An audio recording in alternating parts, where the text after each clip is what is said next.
started to dream back then. I'm talking to the man. His voice is calm, it's got deja vu feeling. I tried to change the past, I tried to move too fast, and now I'm filling with deep emotion.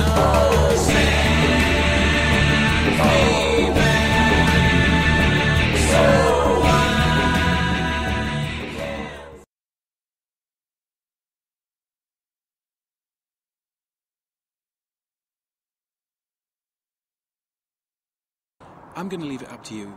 I'm going to assume you're an intelligent human being, and I think you can decide whether or not it's a good idea to start a fire when you're wild camping. A lot of places don't allow it. If you've got permission from a landowner that knows you and has given you permission to start to have campfires, then that's great. But outside of that, it's really on your own recognizance. If you feel that you're together enough to have a fire and you're going to watch it and you're going to make sure it doesn't go out or spread to the surrounding area, then that's down to you. That's really something for another video. Perhaps we'll do one on ethics to do with wild camping at a later date. But I'm going to assume that you've decided that you're going to have a fire. So what we're going to do is go through a basic technique of laying out the wood and building yourself a campfire that's going to burn properly and not just immediately go out.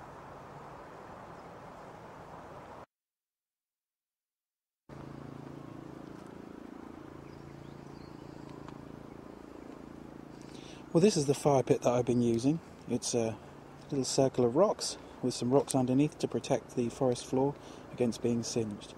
This can be moved at any time. If somebody comes along and decides it's not to be here, then I'm sure they'll move the rocks. But I like to think if somebody did come to where I go wild camping and decided to have a fire, they'd see the fireplace and decide that's where they were going to do it. This wood pile that I'm going to use for my initial demonstration of how to light fire is about a third the size as I think you'd need for an overnight stay. It's literally about enough to do a load of cooking on. I've just gathered it from the forest floor. As you can see, it's laid out in a loosely size-graded pile with very small twigs and the very kindlings, well, the very start of tinder, really, at one end, moving up through kindling, largish sticks, and the larger pieces of wood I've been able to find. This would probably cook a couple of meals. So if you want to sit around a fire, you're going to need about 3 times as much as this. Once you've got it going, the things you're going to need are the larger sticks and the logs. I'm going to say here that, if you're in broadleaf deciduous forest, there is always loads of firewood just lying around. You don't need to bring an axe and fell saplings and stuff just for firewood. There's always plenty of wood lying around, so, give it an hour's worth of wood gathering before you decide to even cut down any dead standing wood.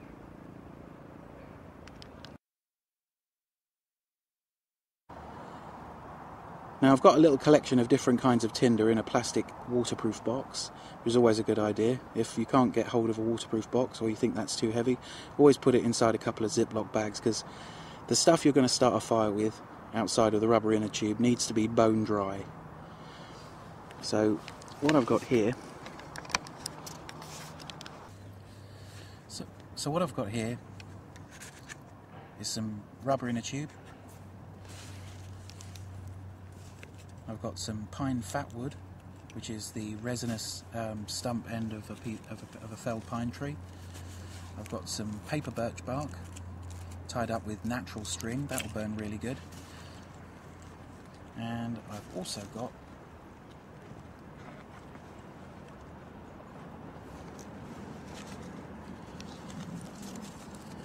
some silver birch bark.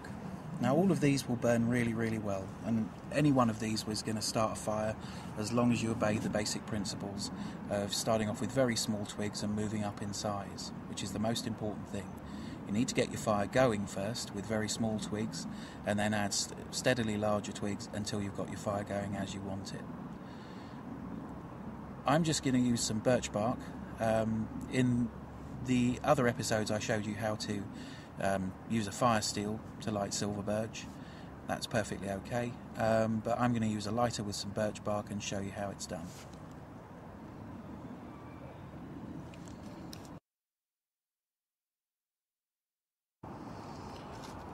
So I'm going to start by lighting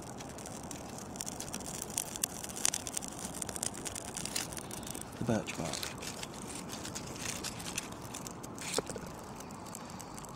I think I'm going to add some paper birch for good measure and get that to catch. Then all you need to do is pile your very smallest twigs on top of it,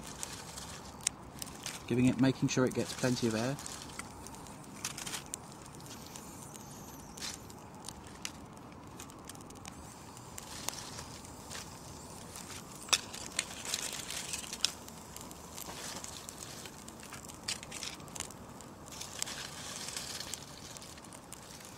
And all this stuff comes from the very, very small end of your wood pile.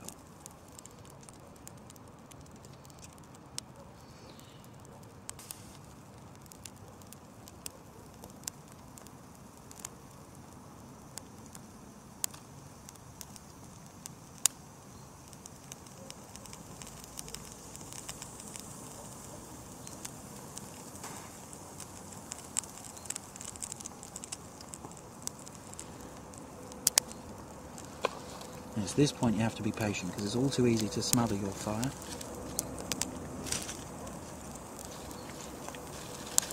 And add too much tinder. And it's all too easy to not add enough tinder and let it starve. So you've just got to keep an eye on it and make sure that the first bits of tinder that you've added are beginning to catch, like these are.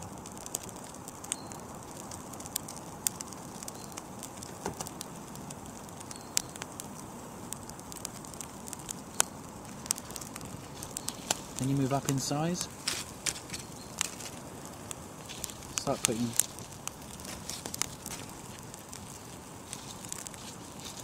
thicker sticks on top, so it's start putting thicker sticks on top so that you've got plenty of fuel on the fire.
At this stage it's really important to keep feeding your fire, and depending on how large you want it, I prefer a smaller fire.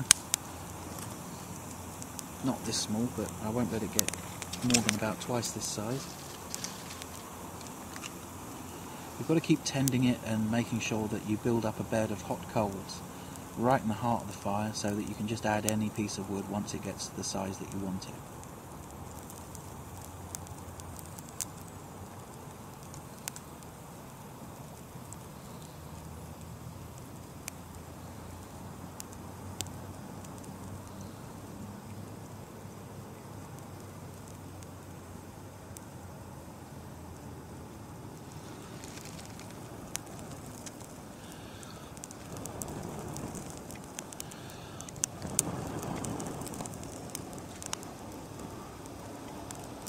Occasionally you are going to need to blow on it to get some extra oxygen into the heart of the fire, but don't be afraid to do that.